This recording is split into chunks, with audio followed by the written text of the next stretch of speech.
स्वागत है आप सभी का इग्नो क्लासेस बाय निशा। आज के इस वीडियो में हम डिस्कशन करने वाले हैं BSOC 101 इंट्रोडक्शन टू सोशियोलॉजी के यूनिट 6 के बारे में डिस्कशन करेंगे, जो कि ब्लॉक 2 का है, जिसमें हम यूनिट 6 देखने वाले हैं, जो कि relationship of sociology with economic के साथ में क्या रिलेशनशिप है सोशियोलॉजी का। आज हम इस यूनिट में वो डिस्कशन करेंगे, जिसमें कि हम स्टेप बाय स्टेप हम कौन से पॉइंट्स मतलब कौन से टॉपिक्स को कवर करने वाले हैं। फर्स्ट हम देखेंगे कि क्या डेफिनेशन है सोशियोलॉजी का और क्या डेफिनेशन है इकोनॉमिक का। फर्स्ट टॉपिक ये देखेंगे। सेकंड हम सोशियोलॉजी और इकोनॉमिक का क्या रिलेशनशिप एक दूसरे के साथ में हम वो देखेंगे। फिर थर्ड टॉपिक में हम कवर करने वाले हैं कि क्या दोनों के बीच में क्या डिफरेंस बिटवीन है सोशियोलॉजी का इकोनॉमिक के साथ में। फोर्थ पॉइंट में हम देखेंगे कि इकोनॉमिक सोशियोलॉजी को सब डिसिप्लिन सोशियोलॉजी क्यों कहा गया है। इसमें हम कम से कम 3 पॉइंट डिस्कशन करने वाले हैं, जो कि फर्स्ट पॉइंट क्या है, history of economic sociology, second contemporary economic sociology, third origin of new economic sociology. First हम डेफिनेशन देखते हैं इकोनॉमिक सोशियोलॉजी का। तो फर्स्ट हम डेफिनेशन देखते हैं सोशियोलॉजी का। तो सोशियोलॉजी की एक साइंटिफिक स्टडी है किसकी, सोसाइटी की, सोसाइटी से रिलेटेड है, फिर सोशल रिलेशनशिप की और इंस्टीट्यूशंस की और ह्यूमन बिहेवियर की स्टडी है। कौन सी, क्या, सोशियोलॉजी। ये किसके से रिलेटेड स्टडी करता है सोशियोलॉजी, सोसाइटी से रिलेटेड करता है, सोशल रिलेशनशिप हो गया या इंस्टीट्यूशंस एंड ह्यूमन बिहेवियर से रिलेटेड स्टडी करता है। ये पूरे तरीके से क्या एग्जामिन करते हैं कि कैसे इंडिविजुअल इंटरेक्ट होते हैं ग्रुप के अंदर, वो दूसरे से कैसे इंटरेक्ट होते हैं, कैसे सोसाइटी के अंदर डेवलप होती है, क्या क्या चेंजेस होते हैं, कैसे स्ट्रक्चर्स, जितने भी सोशल स्ट्रक्चर्स है ये कैसे लोगों के मतलब जीवन पे कैसे इसका प्रभाव होता है। इस सभी से रिलेटेड क्या होता है, सोशियोलॉजी स्टडी करता है। तो सोशियोलॉजी क्या यूज़ करते हैं, रिसर्च और थियरीज यूज़ करते हैं एनालाइज करने के लिए। कौन से इश्यूज़ को समझने के लिए, culture, social inequality, family, education and politics, इन सभी चीज़ों को समझने के लिए सोशियोलॉजी यूज़ करते हैं, रिसर्च एंड थियरीज वगैरह यूज़ करते हैं। ये तो हमने डेफिनेशन देखा सोशियोलॉजी का। अब सेकंड डेफिनेशन जो कि इकोनॉमिक का फर्क समझ के आपको समझ में आ गया क्या इकोनॉमिक मीन्स, इकोनॉमिक से रिलेटेड होगा, जिसमें कि इसमें क्या बताया गया डेफिनेशन। जो टर्म इकोनॉमिक है किससे रिलेट करता है, प्रोडक्शन से, प्रोडक्ट मीन्स इसका डिस्ट्रीब्यूशन होगा, देन कंजप्शन करना किसको, गुड्स एंड सर्विस का। तो ये जो टर्म है इकोनॉमिक रिलेट करता है प्रोडक्शन को, डिस्ट्रीब्यूशन को और consumption of goods and service. It can refer to the financial system of country, management of resources और the study of economic has a discipline. इसको हम रेफर कर सकते हैं, क्या है, ये प्रकार का फाइनेंशियल सिस्टम है कंट्री का, साथ साथ में मैनेजमेंट रिसोर्सेज है और स्टडी है इकोनॉमिक की, हैज ए डिसिप्लिन। इसको डिस्क्राइब किया जा सकता है किसी के साथ हम रिलेट कर सकते हैं, चाहे वो ट्रेड के साथ हो, इंडस्ट्री के साथ हो, जितने भी ओवरऑल फंक्शन है इकोनॉमिक का। तो ये डेफिनेशन है इकोनॉमिक की। अब हम बात करते हैं कि क्या रिलेशनशिप है इकोनॉमिक का सोशियोलॉजी के साथ में। तो सोशियोलॉजी और इकोनॉमी एक दूसरे से क्या है, ये क्लोजली रिलेटेड है, क्लोजली रिलेटेड सोशल साइंस है। ये दोनों का काम क्या होता है, एक प्रकार का ये स्टडी करना ह्यूमन बिहेवियर को, सोसाइटी को और इकोनॉमिक सिस्टम को। मीन्स इसलिए इसका रिलेशनशिप होता है, क्योंकि दोनों का मेन काम तो ये है ना, स्टडी करना human behaviour, society and economic system को। अब इसमें कुछ पॉइंट्स दिए गए हैं जो कि रिलेशनशिप के हैं, जिसमें कि फर्स्ट क्या है, दोनों इंटरडिपेंडेंस है। इंटरडिपेंडेंस क्यों है कि एक दूसरे को डिपेंड नहीं है, ये खुद ही इंटरडिपेंडेंट है, मतलब खुद ही किसी की और के ऊपर डिपेंड नहीं है। जिसमें कि सोशियोलॉजी क्या स्टडी करता है, सोशल स्ट्रक्चर्स, इंस्टीट्यूशंस, इंटरेक्शन, जो किसको इन्फ्लुएंस करता है, इकोनॉमिक एक्टिविटीज़ को क्या है, ये इन्फ्लुएंस करता है, मतलब प्रभाव डालता है इसके ऊपर। और जो इकोनॉमी ये किस पे फोकस करता है, प्रोडक्शन पे, डिस्ट्रीब्यूशन पे और कंजप्शन पे, किसके, गुड्स एंड सर्विस। जिसको किस तरह ये सभी चीज़ें किसके थ्रू हम एकदम शेप कर सकते हैं, सोशल फैक्टर्स के थ्रू। जैसे कि फैमिली, एजुकेशन, इंस्टीट्यूशंस, ऑर्गेनाइजेशन, इन सभी के थ्रू क्या है, goods and service, production of जो भी production, distribution, goods and service का, इन सभी को हम शेप कर सकते हैं सोशल फैक्टर्स के थ्रू। सेकंड पॉइंट आती है इकोनॉमिक सोशियोलॉजी। क्या होता है इसमें, ये जो ब्रांच है इकोनॉमिक सोशियोलॉजी, इसको हम एग्जामिन कर सकते हैं कि कैसे इकोनॉमिक एक्टिविटीज़ को इन्फ्लुएंस किया जा सकता है, किसके थ्रू प्रभाव किया जा सकता है, सोशल नॉर्म्स के थ्रू, चाहे वो वैल्यूज़ हो सोसाइटी के अंदर, कल्चर्स हो और अलग अलग इंस्टीट्यूशंस हो। तो ये इसके बाद में ये स्टडी करता है इश्यूज जैसे कि लाइक लेबर मार्केट, साथ साथ में कंज्यूमर बिहेवियर को स्टडी करता है, इकोनॉमिक इनक्वालिटी को, और किसके किसके हिसाब से, इस सोशियोलॉजिकल पर्सपेक्टिव के हिसाब से ये सभी चीज़ों को स्टडी करता है, labour market, consumer behaviour and economic equality inequality. Third point आता है इफेक्ट, इम्पैक्ट क्या पड़ता है सोशल फैक्टर का इकोनॉमिक के ऊपर, क्या क्या असर हो सकता है।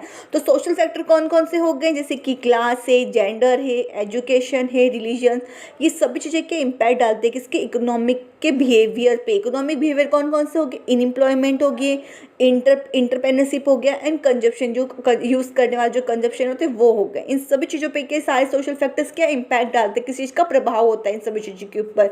अगर हम एग्जाम्पल की बात करें तो सोशल नॉर्म को हम इन्फ्लुएंस कर सकते हैं, क्या किसको इन्फ्लुएंस कर सकता है, वेज डिप्रेसिटीज़ को, साथ साथ में किसको, वर्क पार्टिसिपेशन, जो भी वर्क चीज मतलब किसी भी ट्रेड या इंडस्ट्री वगैरह में जो भी वर्क काम का जो भी जितने पार्टिसिपेशन का रेट होगा, जितने भी हिस्सा लेंगे उन पे असर पड़ सकता है। साथ साथ में जो भी वेज डिस्पैरिटीज हो, जैसे कि वेज से चाहे कोई मजदूरी से रिलेटेड कुछ भी डिस्टेंस वगैरह हो, उन सभी चीज़ों से रिलेटेड क्या है ये असर पड़ सकता है सोशल नॉर्म का।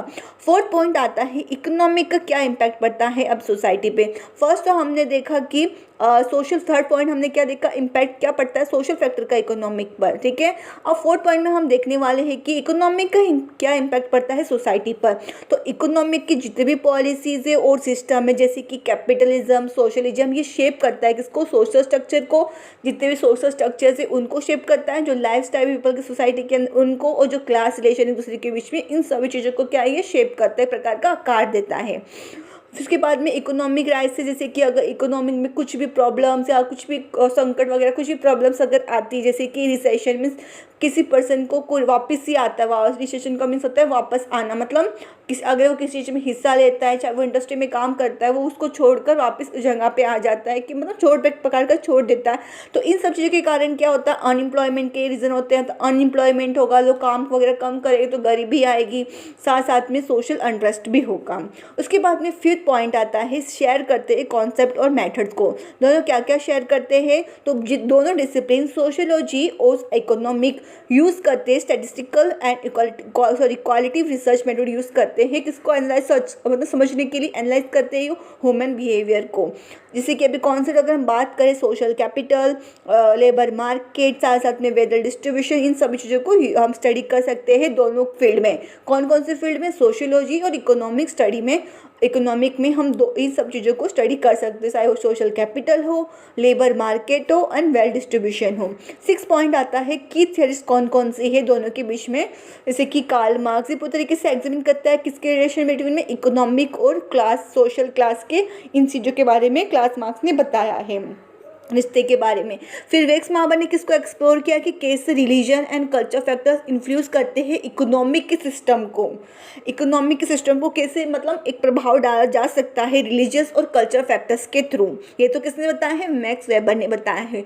फिर उसके बाद में इमेल डुर्किम ने क्या बताया, उन्होंने स्टडी किया है कि कैसे सोशल सॉलिडिटी को इफेक्ट किया जा सकता है इकोनॉमिक स्ट्रक्चर के थ्रू।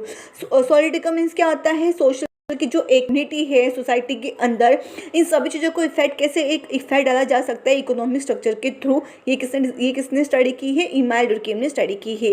इन शॉर्ट में अगर हम जानेंगे तो सोशियोलॉजी और इकोनॉमी एक दूसरे से क्या कॉम्प्लीमेंट है, समझने के लिए कि कैसे सोशल इकोनॉमिक सिस्टम क्या है, इंटरेक्ट होती है इन सब चीज़ों से रिलेटेड। साथ साथ में इकोनॉमिक इस पर फोकस करता है, फाइनेंस से रिलेटेड, फाइनेंशियल जो भी कंट्री का होगा उससे रिलेटेड क्या है ये फोकस करता है। और सोशियोलॉजी क्या है, इन सभी चीज़ों को एक ब्रॉड पर्सपेक्टिव, एक बड़ा सा एक स्वरूप प्रोवाइड करता है, एक ब्रॉड पर्सपेक्टिव प्रोवाइड करता है कि पूरी तरीके से सोशल डायमेंशन ऑफ इकोनॉमिक की लाइफ को समझ कर पूरी तरीके से क्या ये एक एक्टिविटीज़ प्रोवाइड करता है इकोनॉमिक को।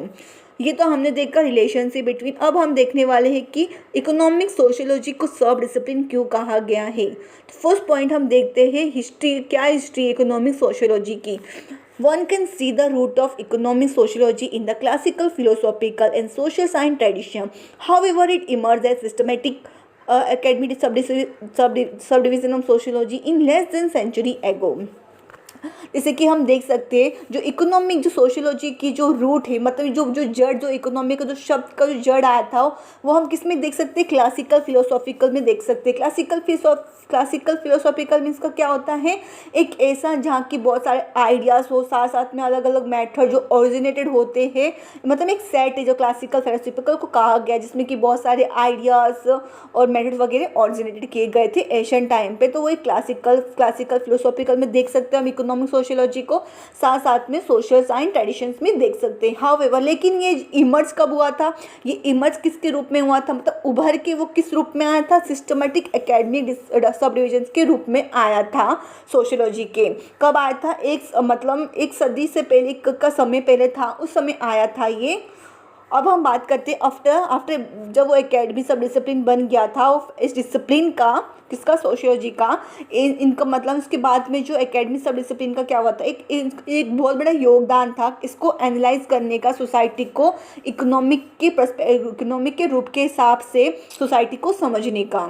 उसके बाद में third point, if we closely observe we can find out the birth of economic sociology in the writing of Karl Marx, मेशर्स, एनजे एंड स्वाइडबर्ग। अगर हम क्लोजली, अगर हम लोग एकदम पास से अगर ऑब्जर्व करेंगे किसको, इकोनॉमिक को, तो इकोनॉमिक का जो जन्म हुआ था वो कब हुआ था, किस इकोनॉमिक का जो जन्म है, जो बर्थ है इकोनॉमिक सोशियोलॉजी का, वो किसके राइटिंग में, किसके जो बुक्स वगैरह में हम देख सकते हैं, जो कि किसने लिखा था, कार्ल मार्क्स के राइटिंग में देख सकते हो, स्मेल्सर्स एंड एनजे एंड स्वाइडबर्ग की चीज़ों में देख सकते हैं। लेकिन जो फर्स्ट जो टर्म यूज़ किया गया था इकोनॉमिक सोशियोलॉजी को, जो कब किया गया था, 1879 के टर्म में देख सकते हैं।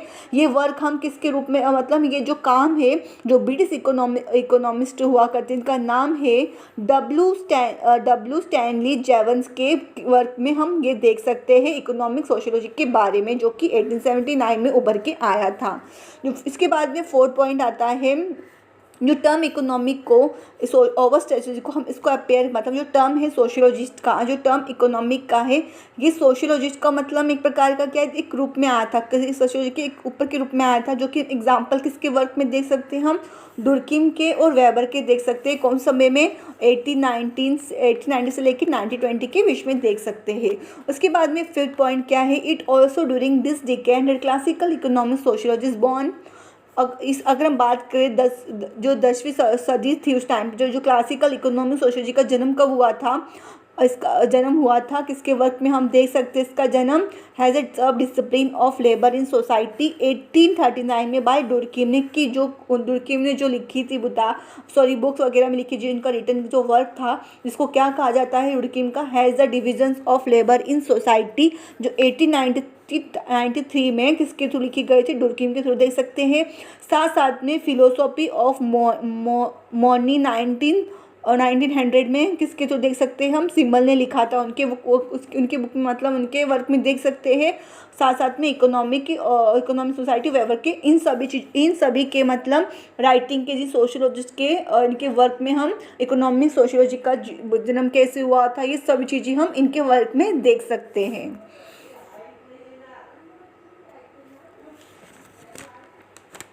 फिर उसके बाद में पॉइंट आता है कि कॉन्टेम्परेरी इकोनॉमिक, सेकंड पॉइंट जो कि क्या है कि कॉन्टेम्परेरी इकोनॉमिक सोशियोलॉजी क्यों कहा गया है। इन रिसेंट टाइम, जो specially after 1980 economic sociology experience remarkable ये भी रिसेंट टाइम में, जो स्पेशली 1918 के बाद में, तो इकोनॉमिक सोशियोलॉजी ने एक एक्सपीरियंस किया था, एक अलग ही परिवर्तन एक्सपीरियंस किया था, किसका, इकोनॉमिक सोशियोलॉजी में एक अलग ही परिवर्तन एक्सपीरियंस किया था। लेकिन फ्यू सोशियोलॉजी जैसे कि मतलब वो वेर डूइंग, जो बहुत ही मतलब लगातार एकदम मतलब पूरी मेहनत से वो क्या है रिसर्च कर रहे थे, किसके रिलेशन के बीच में, मार्केट और सोसाइटी के बीच में क्या है, वो तरीके से क्या रिसर्च कर रहे थे। साथ में इन्होंने कंट्रीब्यूट किया पूरे, मतलब एक साथ में उन्होंने बहुत ही मतलब एकदम इच्छा से उन्होंने कंट्रीब्यूट किया आर्टिकल्स, किसके नेटवर्क पे, मार्केट एंड सोसाइटी के नेटवर्क पे उन्होंने आर्टिकल को कंट्रीब्यूट किया। साथ में which eventually led to revival of economic sociology into importance of field of sociology, जिसके कारण क्या हुआ था, एक एक परिवर्तन हुआ था किसके अंदर, इकोनॉमिक सोशियोलॉजी का, किसके अंदर, important sub division of field के अंदर हुआ था। तो मेन कंट्रीब्यूटर कब हुआ था, 1980 में हुआ था, जो कि ग्रेनोवेटर के वाज मार्क ऑफ ग्रोमेटर के वर्क मतलब देख सकते हैं, जो कि किस पे एम्फेसाइज करता है, economic action in A context social relation पे क्या है ये पूरी तरीके से जोड़ डालता है। लेकिन जो कार्ल मॉली था ना, एक अनदर एकदम अलग ही मतलब प्रसिद्ध एक फेमस टाइप का कॉन्ट्रीब्यूटर था इकोनॉमिक सोशियोलॉजी का, जो आर्ग्यू करता है किससे रिलेटेड, किसके जन्म से रिलेटेड, फ्री मार्केट को कहा गया आगे इंस्टीट्यूशनल ट्रांसफॉर्मेशन कहा गया है, जो नेसेसरी प्रमोट किया करना स्टेट के थ्रू। ये कार्ल मॉली के मतलब इनका एक अलग ही मतलब रूप में इनका आया था, एक प्रसिद्ध कॉन्ट्रीब्यूटर हुआ करते, जो इन्होंने इस चीज़ पे रिलेटेड क्या उन्होंने आर्ग्यू किया था फ्री मार्केट से रिलेटेड। तो ये तो हमने पॉइंट देखा किसका, कॉन्टेम्परेरी इकोनॉमिक सोशियोलॉजी का। अब हम थर्ड पॉइंट देखते हैं कि इसका ऑरिजिन कैसे हुआ था इकोनॉमिक सोशियोलॉजी का। तो Convert B and Heilbron Jain in their article where did the new economic sociology come from provided detail account of the emergence of new economic sociology. जो कन्वर्ट बी सोशियोलॉजिस्ट है, जो Convert B and Heilbron Jain, इनके articles में हम देख सकते हैं कि कैसे न्यू इकोनॉमिक सोशियोलॉजी का जो शब्द है वो कैसे आया था। डिटेल अकाउंट हम पढ़ सकते हैं इन सब इकोनॉमिक सोशियोलॉजी के बारे में किसके आर्टिकल में, कन्वर्ट बी और हेलबर्न जैन के आर्टिकल में हम पढ़ सकते हैं। तो इन्होंने जो कन्वर्ट बी और हेलबर्न जे थे, उन्होंने आर्ग्यू किया था new economic sociology obtain scientific legislation by bringing together to promising new current network and ये आर्ग्यू करते थे किससे, न्यू इकोनॉमिक सोसाइटी को ऑप्टेन मतलब एक प्राप्त कर सकते हैं साइंटिफिक लेजिस्लेशन, साइंटिफिक के सच्चाई से हम इसको प्राप्त कर सकते हैं किसके थ्रू, इन दोनों चीज़ों को टू प्रॉमिस मतलब दो जो उन्होंने प्रॉमिस की थी, दो साथ में लेके आने का, जैसे कि new current and network analysis, इन साथ में न्यू इंस्टीट्यूशंस को, और किसके साथ में अलग अलग more marginal cultural made of analysis, इन सभी चीज़ों के थ्रू क्या इसको साथ में लाकर हम क्या है इसके इन्होंने आर्ग्यू किया था किससे रिलेटेड, इकोनॉमिक सोशियोलॉजी से related. This has led to new economic sociology to become one of the latest sub field of sociology. इन सभी चीज़ों के कारण क्या हुआ था, न्यू इकोनॉमिक सोशियोलॉजी क्या हुआ था, एक प्रकार का सब फील्ड बन के आया किसका, सोशियोलॉजी का। इन सभी चीज़ों के कारण 3 पॉइंट के कारण जो कि हमने देखा, जो कि फर्स्ट पॉइंट हमने देखा कौन सा, हिस्ट्री क्या थी इकोनॉमिक सोशियोलॉजी की, सेकेंड कॉन्टेम्परेरी इकोनॉमिक सोशियोलॉजी क्या है, थर्ड पॉइंट हमने देखा कि कैसे इसका ऑरिजिन हुआ इकोनॉमिक सोशियोलॉजी का, कैसे ऑरिजिन हुआ, किसके आर्टिकल में हम देख सकते हैं origin of economic sociology, Convert B and Heilbron Jain के आर्टिकल्स में हम देख सकते हैं इकोनॉमिक सोशियोलॉजी के बारे में। इन दोनों के बीच में क्या क्या डिफरेंस है, सोशियोलॉजी और इकोनॉमिक के बीच में क्या डिफरेंस है। तो सोशियोलॉजी क्या है, किससे रिलेटेड स्टडी करता है, सोसाइटी से रिलेटेड स्टडी करता है, और सोशल जितने भी रिलेशनशिप है उन सब सोशल रिलेशनशिप है उन सब से रिलेटेड क्या है सोशियोलॉजी स्टडी करता है। लेकिन इकोनॉमिक किससे स्टडी करता है, वेल्थ जितने भी धन वगैरह इकोनॉमिक के उन सभी चीज़ों से रिलेटेड क्या स्टडी करता है, चॉइस से रिलेटेड स्टडी करता है। तो दोनों में डिफरेंस देखा आपने कि सोशियोलॉजी किससे रिलेटेड स्टडी करता है, सोसाइटी और सोशल रिलेशन से रिलेटेड स्टडी करता है, और इकोनॉमिक किससे रिलेटेड स्टडी करता है, वेल्थ एंड चॉइस से रिलेटेड स्टडी करता है। तो सोशियोलॉजी को इमर्ज किस रूप में मतलब उभर के आया है, साइंस ऑफ सोसाइटी के रूप में आया है, जहाँ की economic as a contemporary order science कहा गया है। तो सोशियोलॉजी को क्या माना गया है, एब्स्ट्रैक्ट साइंस माना गया है, भाववाचक करके साइंस माना गया है, जहाँ की इकोनॉमिक को क्या माना गया है, कॉन्क्रीट साइंस माना गया है।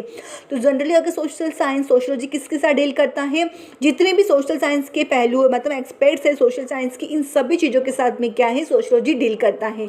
लेकिन जहाँ की इकोनॉमिक किस चीज़ के साथ डील करता है, सिर्फ कुछ स्पेसिफिक एक्सपर्ट्स होते हैं सोशल साइंस के, सिर्फ उन्हीं चीज़ों के साथ क्या है डील करता है। सिंपल सी बात है, सोशियोलॉजी में जितने भी एक्टिविटीज होगी सोशल साइंस की सभी के साथ डिस्कस करेगा मतलब डील करेगा। लेकिन जो सोशियोलॉजिस्ट होता है पूरी सोसाइटी के साथ मतलब डील नहीं कर सकता ना, कुछ जो इकोनॉमिक की एक्टिविटीज वगैरह होगी उन सब चीज़ों के साथ में क्या इकोनॉमिक डील करता है। उसके बाद में सोशियोलॉजी क्या है, वाइडर स्कोप है, इकोनॉमिक स्कोप नहीं, सिंपल सी बात है।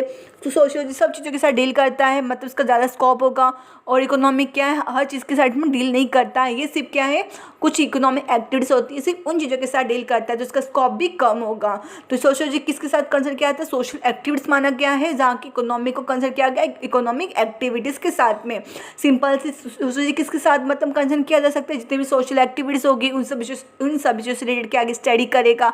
जहाँ की इकोनॉमिक क्या होगा, सिर्फ इकोनॉमिक एक्टिविटी से रिलेटेड इसको माना जाएगा। तो सोशियोलॉजी को किस चीज़ की स्टडी करता है, unit of study in sociology में। ऐसा क्या एक एकता होनी चाहिए स्टडी की सोशियोलॉजी में, उन चीज़ से स्टडी करता है। सेम इसका रिवर्स क्या होगा, इकोनॉमिक किससे रिलेटेड करेगा, यूनिट ऑफ स्टडी इकोनॉमिक में क्या होगी, उन सब से रिलेटेड क्या स्टडी करता है इकोनॉमिक। दोनों का डिसिप्लिन चाहे वो इकोनॉमिक हो या सोशियोलॉजी, दोनों का अलग अलग तरीका है समझने का, अलग अलग मेथड से, इनके अलग अलग टेक्निक से ये यूज़ करते स्टडी करने के लिए इकोनॉमिक और सोशियोलॉजी को, मतलब सोसाइटी के पॉइंट ऑफ व्यू से स्टडी करते, पर दोनों का तरीका क्या है, अलग अलग है। लेकिन जो स्कोप है सोशियोलॉजी का ज़्यादा है, इकोनॉमिक का कम है, क्योंकि सोशियोलॉजी डील करता है सिर्फ इकोनॉमिक एक्टिविटीज़ के साथ में, जहाँ की सोशियोलॉजी डील करता है जितने भी सोशल एक्टिविटीज़ सोसाइटी के अंदर, स्टेट में जितने भी है, उन सब चीज़ों के साथ में क्या है, सोशियोलॉजी डील करता है।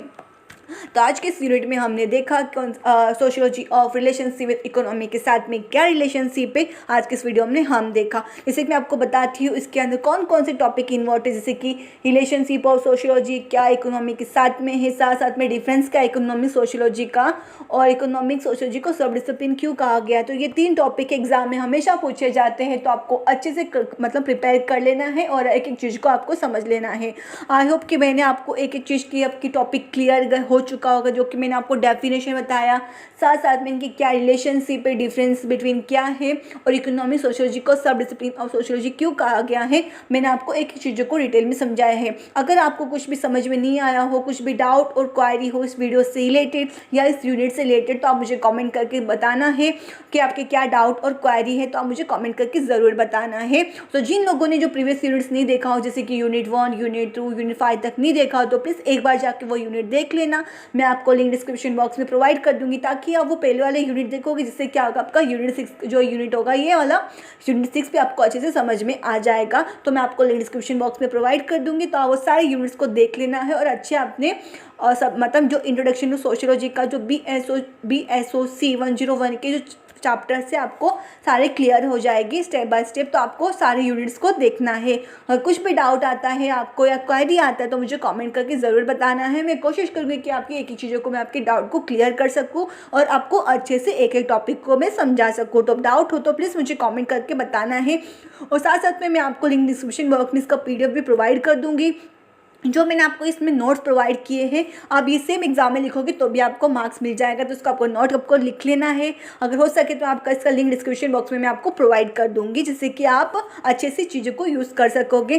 साथ साथ में मैंने आपको प्रीवियस ईयर क्वेश्चन पेपर भी एनालाइज करके बताया है, जहाँ कि मैंने आपको कम से कम 10 साल के जो प्रीवियस ईयर क्वेश्चन पेपर है BSOC 101 के, मैंने 10 साल के पेपर को मैंने आपको स्टेप बाय स्टेप एनालाइज करके बताया है कि इग्नोर में कौन से टाइप के क्वेश्चन पूछे जाते हैं, कौन से क्वेश्चन एग्जाम में इंपॉर्टेंट है, कौन से नहीं है। मैंने आपको सभी चीज़ों का मतलब समझाया है। तो जिन लोगों ने वो वीडियो नहीं देखा तो एक बार देख लेना, ताकि आपके सारे डाउट को क्या है क्लियर हो सके। तो मैं आपको लिंक डिस्क्रिप्शन बॉक्स में प्रोवाइड कर दूंगी। साथ साथ में मैं आपको इंपॉर्टेंट क्वेश्चंस के भी लिंक डिस्क्रिप्शन बॉक्स में प्रोवाइड कर दूंगी। अगर आपको मेरा वीडियो अच्छा लगा हो तो प्लीज़ लाइक करना है, शेयर करना है और सब्सक्राइब करना है। Thank you for watching our video.